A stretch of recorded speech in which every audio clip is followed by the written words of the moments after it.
Good evening, everyone. Welcome to IQI Canada Evening Talks. My name is Yousaf IQI, country head of IQI Canada. And yes, it's that time of the month again, and we have none other than our chief economist, Shan Saeed from IQI. Good morning, Shan. How are you doing? And good evening from Toronto. Good morning from Kuala Lumpur. Thank you for having me again, Yusuf. No, thank you. Sean, it's always a pleasure having you on that. I was, every Tuesday we have a training with our team, what we call as a Terrific Tuesday over here. And this time on Terrific Tuesday, I was actually going through my team and telling them, that how important it is to have somebody, an insight from someone like Shan Saeed of what's going on around the world, what's happening in the market. Because at this point in time, there's so many things going on in the market. Well, it always happens, but then all over the world it's happening right now, whether it is related to interest rate, whether it's related to recession, whether it's related to so many things on that. So thank you so much, Sean, for all your insights. Really appreciate it. And, and to our audience and viewers, if you really want to know what's going on around the world and in Canada, do follow Shan Saeed on his LinkedIn account and also on Facebook account. So, Thank you, Sean, Yusuf. thank you so much. Let's get straight to our questions. And before that, I just want to talk about the Wall Street General weekend issue. What it's talking about.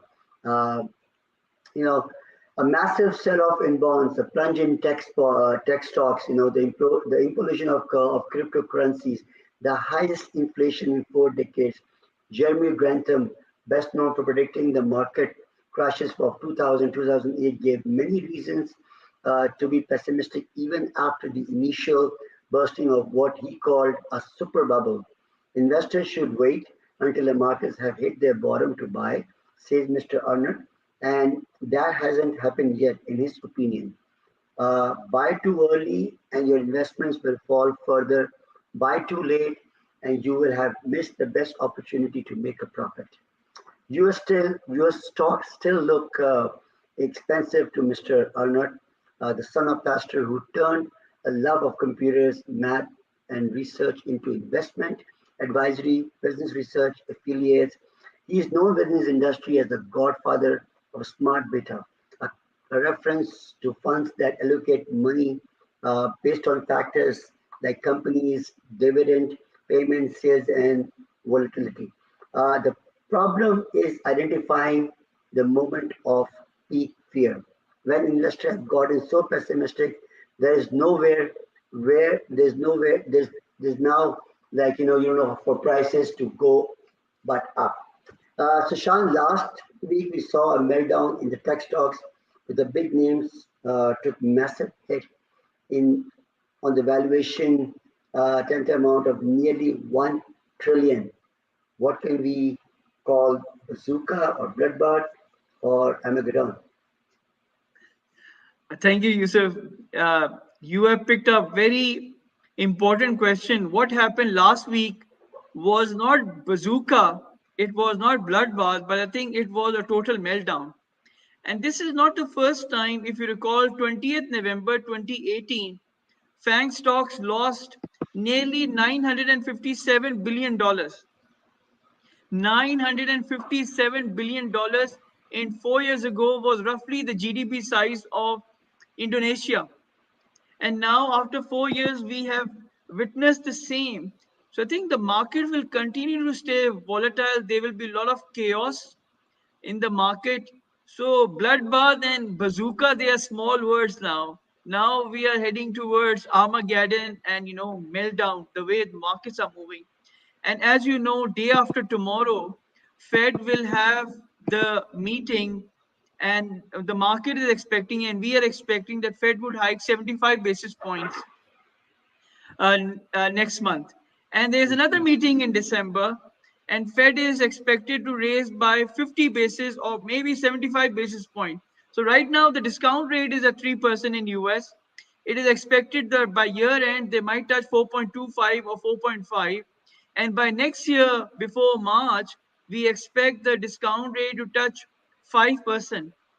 That is massive because inflation is getting out of hand, And the central banks, the only tool that they have right now is to raise interest rate. So what we are following right now is the Paul Volcker's playbook. In 1981 and 1982, he followed the same strategy. Jerome Powell is following the same strategy what Paul Volcker did in 1981-82. So I think the markets will take a massive hit, and already investors have lost $63 trillion a year to date in the equity and bond markets.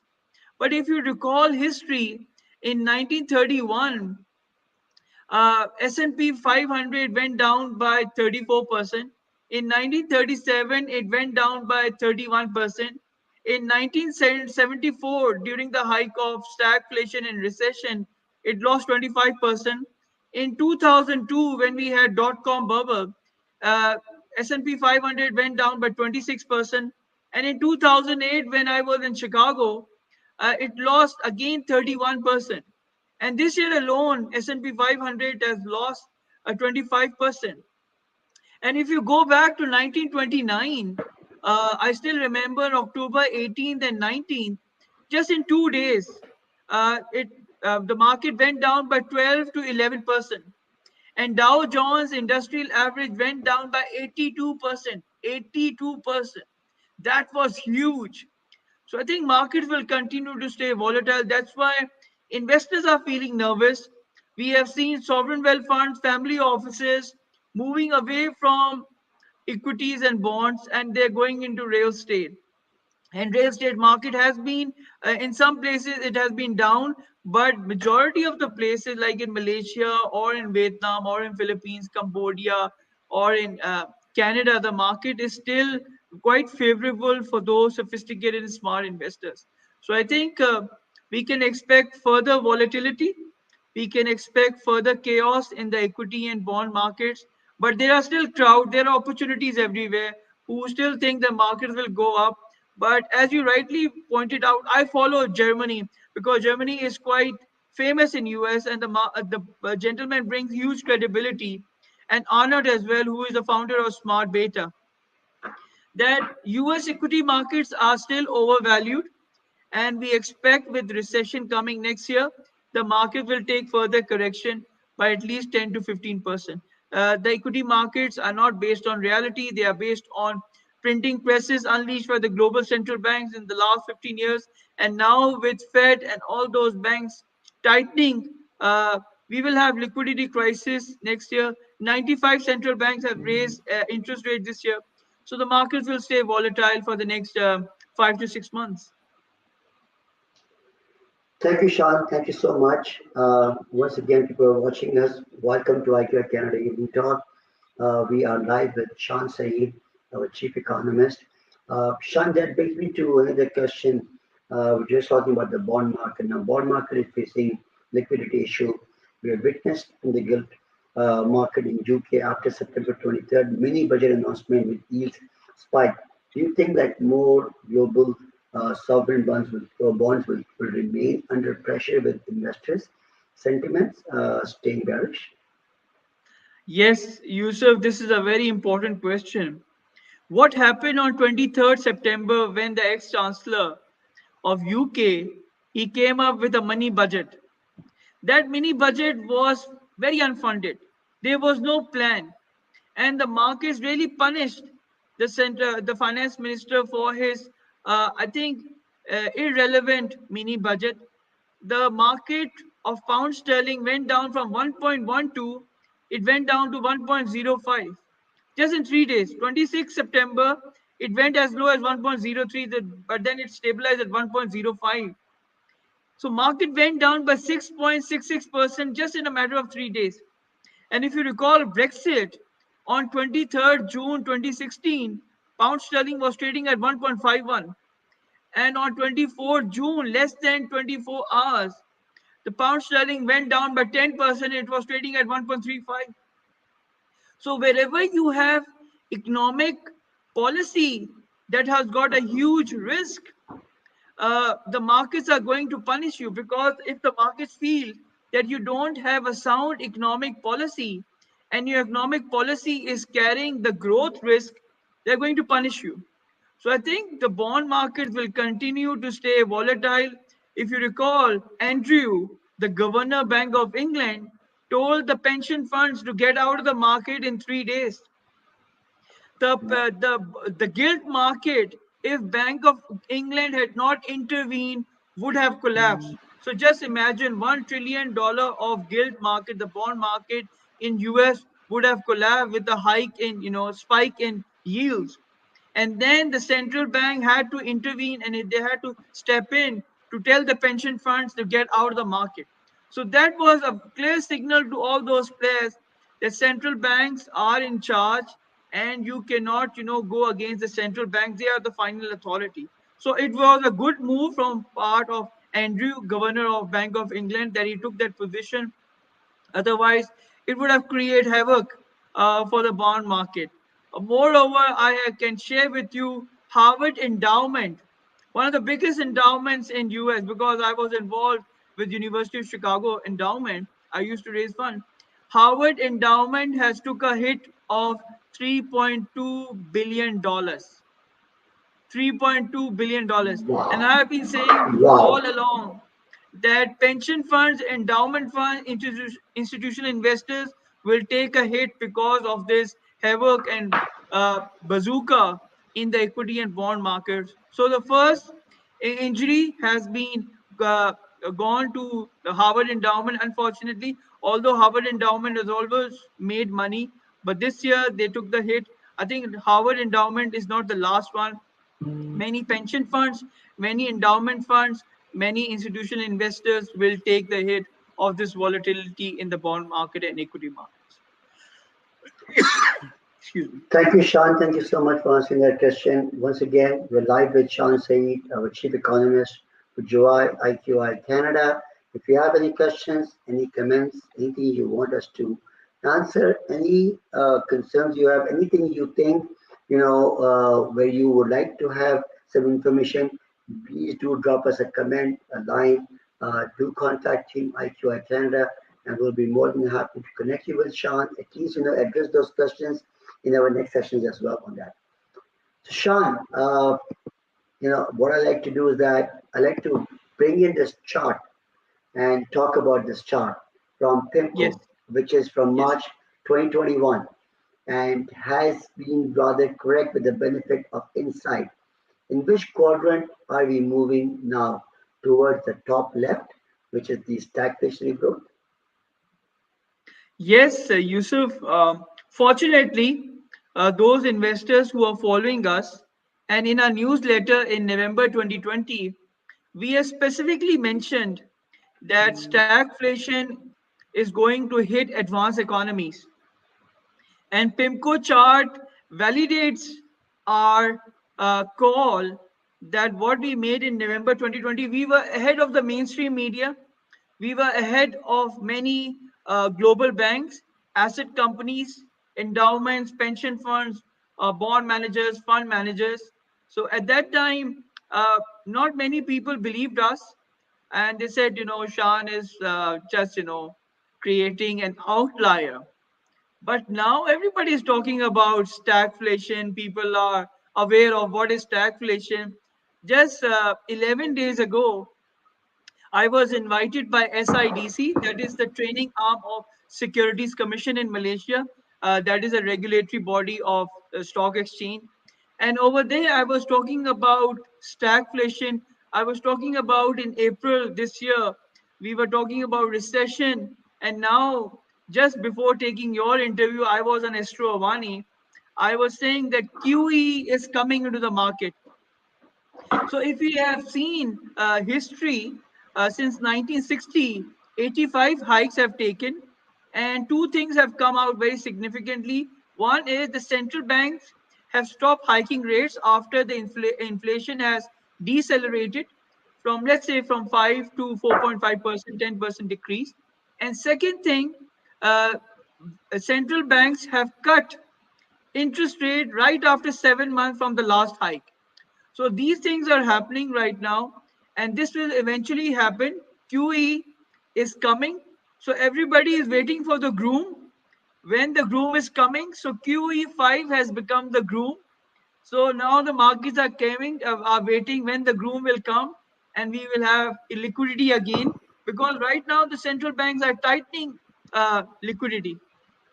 So there will be a liquidity crisis, and then the Fed will change its pivot, and they will say, no, no, no, it's not about inflation. Inflation is coming down. Now the pivot is moving towards economy. So economy can't take the pressure of higher interest rates. So the narrative that the central banks will come up that inflation is coming down, although maybe a half percent point or 1 percentage point, but inflation will stay. But they will say inflation is not the main focus. Now the focus is economy. So they will change the narrative and they will go to QE5. So as I said, everybody is waiting for the groom. QE has become the groom. So once the groom will arrive next year, I think the markets will be very happy and we will see a rise on equity and bond markets. Thank you, Shan. Thank you so much for that, for your valuable insights on that. Uh, that brings me to my another question, Shan. Last week, BlackRock shared its commentary and analyzed the sector to benefit from post-COVID era. Would you like to shed some light on that? And I'd like to share a slide as well on that. Yes, Yusuf, as you know, in the last 6, 7 months, not last 6 months, 1.5 year, we have been following BlackRock's insight, and they have been quite relevant. As you know, I don't follow the mainstream media. We are ahead of the mainstream media in terms of a call by 1 quarter, by 1 month, by 5 or 6 quarters. BlackRock has come up with something very relevant, very basic, and very fundamental. What do you need in your daily life? You need oil and gas. Yeah. What do you need in your daily life? You need electricity, utilities. What do you need in your daily life? You need detergent, you need toothpaste, you need food. So what BlackRock has shared in this insight, they have mentioned about the basic thing, oil and gas. They're talking about energy. You don't want to go shopping because there is a traffic jam. You go online and you order everything. So they are talking about e-commerce. If I take away your mobile for the next for 24 hours, can you operate? No. Your No. bank, your contacts, your connection globally, it's all on your smartphone. So smartphone has not become a luxury. It has become a necessity. So you can't stay away from a necessity. Water.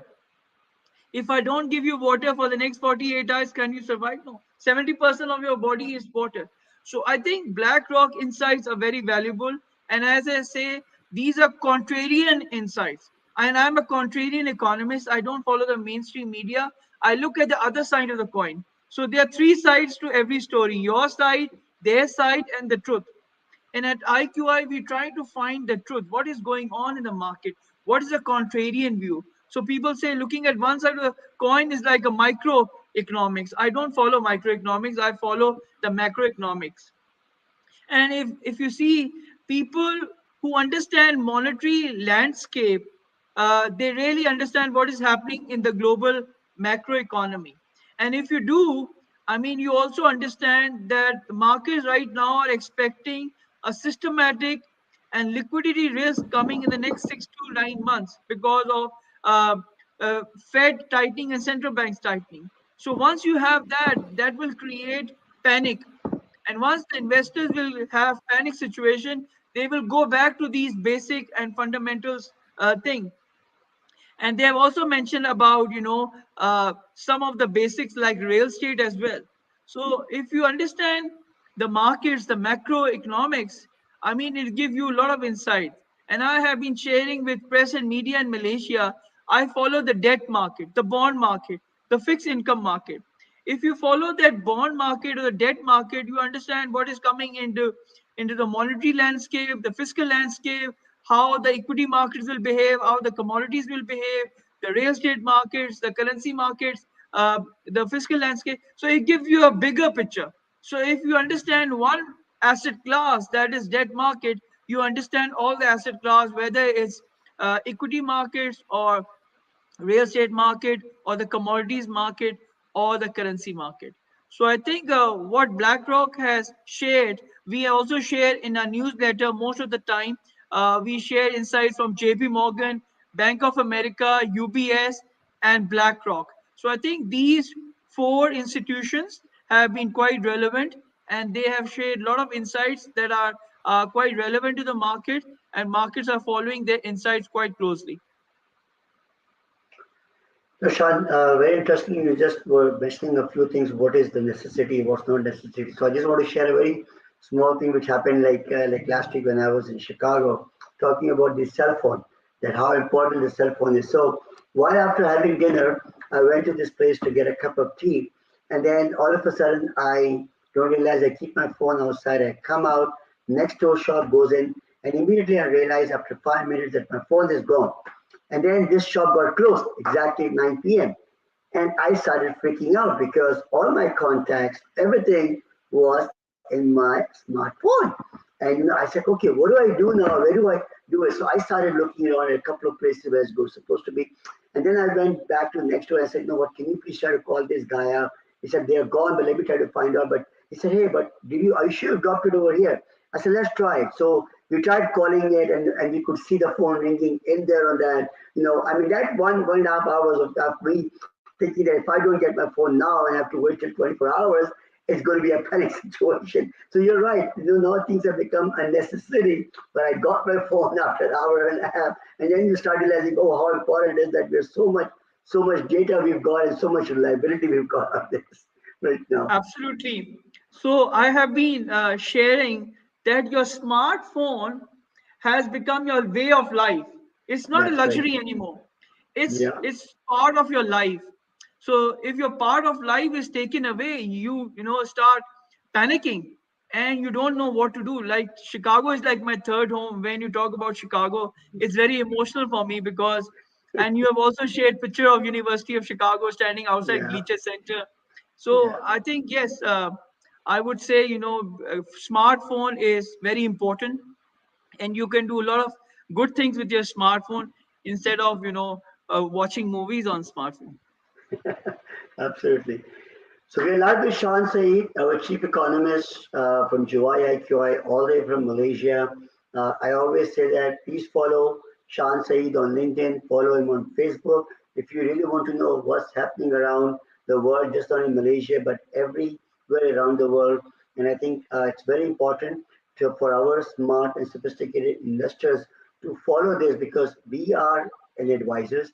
And the way we work is that we just don't go and sell stuff, but we, being as advisors, look at a lot of things, and those valuable insights are coming to us by one of our chief economists, Shan Saeed, on that. And thank you so much for that, Shan. Shan, my question to you, which is a very very hot topic right now, which just happened on 26th of October, was that the interest rate, which took another hike of another 50 basis points. So discount rate at 3.75%, 3.75%. Can we expect a break next year as central banks have done enough of the inflation? And can we expect that real estate market to weather the hikes in the rates and stronger sentiments to continue? What's your take on that? Yes, Yusuf, as I shared with you, and you rightly pointed out, that central banks will keep on hiking rates for the next 2 to 3 months, and then they will take a pause, and then the narrative will change that inflation is coming down. So inflation is not a concern. Now we have to bolster the economy. So narrative will change from inflation to economy. So once that comes into the landscape, once that comes into the equation, then we can expect interest rates to come down, and we expect interest rates QE5 come into the market by September 2023, because markets can't take the pressure of higher interest rate, and that is known to everyone. And from 1960, what we have observed from historical data, 85 hikes have happened. And after the 85 hikes, we have come to this conclusion, and there are two significant points, that central banks have got a pause, and they said inflation has gone down by a meager 10%, let's say from 5 to 4.5%. And the second thing that the central bank would say, that we have hiked interest rate enough. Now we have to support the economy. So after the last hike, after 7 months after the last hike, they will cut interest rate. So once you will see the interest rates being, coming back to the normalization of monetary landscape, as we call it, what does the market expect? The market expects the central banks to cut interest rate by next year, and that will create opportunity. And once the interest rates will come down, we will see more investors moving into the equity markets, bond markets, and of course real estate. So I think equity markets will weather the storm. I was talking to you 2 days ago, you said Yeah. the market in Canada, still there is a lot of attraction. Investors are coming in, and you just sold a big land for 13 million dollars. That was huge. And I think what you are doing right now is very important. What we have been sharing, when the markets are bad, you only have one strategy, and that one strategy is engagement with those investors. What is coming into the market? What can we expect? So you give them the present and the future. So once investors, they stay engaged with you, they trust you. And in these tempestuous times, the only fixed asset that goes up is land. And investors, they value you most if you updating them with right information, followed by facts and figures based on critical reasoning and based on substance. So my advice to you is, stay engaged, stay share facts and figures with them, share things from BlackRock, JP Morgan, Bank of America, UBS, Economist magazine. I read Wall Street Journal and Financial Times every day, and I'm sure on Saturday and Sunday you do the same, reading Economist magazine and Wall Street and Financial Times. And what we are trying to do at IQI to share data backed by facts and figures, so that are those investors who are following us, they don't say, oh, Shan or Yousaf, they are not sharing relevant information. So everything has to come with facts and figures, based on data. What is central banks are doing, what sovereign wealth funds are doing, what pension funds are doing, what endowments are doing. So those retail investors, they need to follow all these big players like BlackRock, Blackstone, sovereign wealth funds like, Khazana in Malaysia, or Qatar Investment Authority, or GIC in Singapore. So I think if you investors, they follow our insights, they can benefit a lot. Excuse me. Great, thank you so much, Sean. I mean, I think that's that because we've been getting asked this question quite a number of times. Like, what's the outlook of interest rate is going to be? Because yes, the average prices of the Canadian real estate market has gone up, right? For so many years, we've been looking around it around, and an average, and I say average price has gone over $1 million of a house. So the concern does comes in when you see this interest rate hikes because with the prime rate going from 5.45 to 5.95, a lot of people are still thinking that, the trigger, the trigger does not hit for the interest rate and things like that, but let's really thank you for that. It's a good thing for our investors to learn as well. That we should expect the interest rates hopefully to start getting a bit down on it. I think Rezi rightly said the investors who are really smart right now and sophisticated and who have the liquidity of really holding on to the funds. These are the people who know that Canadian real estate market over the years have been growing and will continue to grow as well. Immigration, as we always talk about, is one of the major factors of people coming in. International students coming in, getting their work permit and getting into their PR card on that. Tourists will start coming in as well. So lot of backlog which has not happened is going to be there. So I think the spending is always going to be there, and real estate being an asset, something which you can always, has been very hot, and for generations of people to start, investing and keeping it either for themselves, for the generation is going to continue for that. Thank you very much, Sean. Anything you would like to add? Yes, the most important thing that I'm going to say right now, people who understand history and economics, they have always taken position in tangible assets. Those sophisticated and smart investors, if you look back at 1970s, 1980s, two asset classes came out significantly: real estate, gold, and silver. So I think what we are witnessing right now is the same. History is repeating. So the ructions, as I said, the ructions in the markets, are of a magnitude not seen for a generation. And the alchemy of financial markets has changed dramatically in the last 15 years.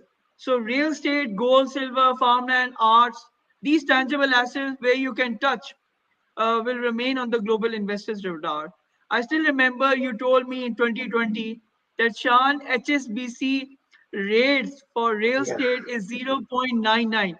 It's that's not right. long. Just two Yeah, years ago, HSBC was offering interest rates of 0.99 to those real estate investors. And that's right. last year, I still remember Financial Times and Economist magazine said that average home price in Canada has touched $1 million. So everybody is a That's millionaire. right.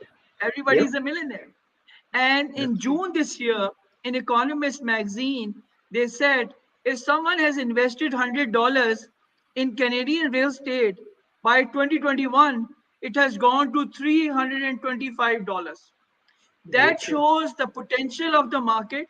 That shows the real estate appreciation in a market that is mature, that is only for sophisticated and smart investors, and most importantly, the market that provides stability.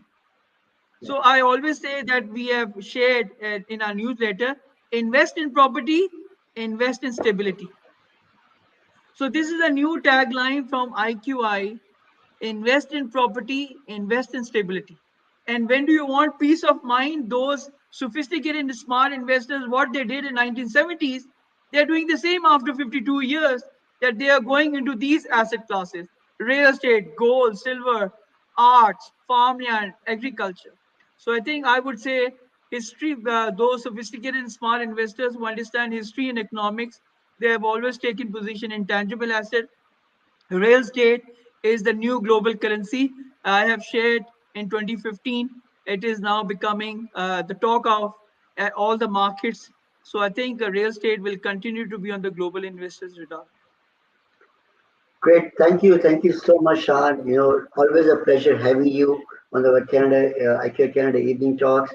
There's a lot of questions which do come to our investors, but I know we have short of time and you got to run as well on that. So thank you so much for that, Sean. Have a wonderful day. To all of our audience, please follow Shan Saeed again on LinkedIn, follow him on Facebook. If you have any questions, anything you would like to talk to, you want us to talk about us, do let us know. With this note, take care of yourself, and we'll see you again. Thank you. Bye bye. Thank you. Bye bye.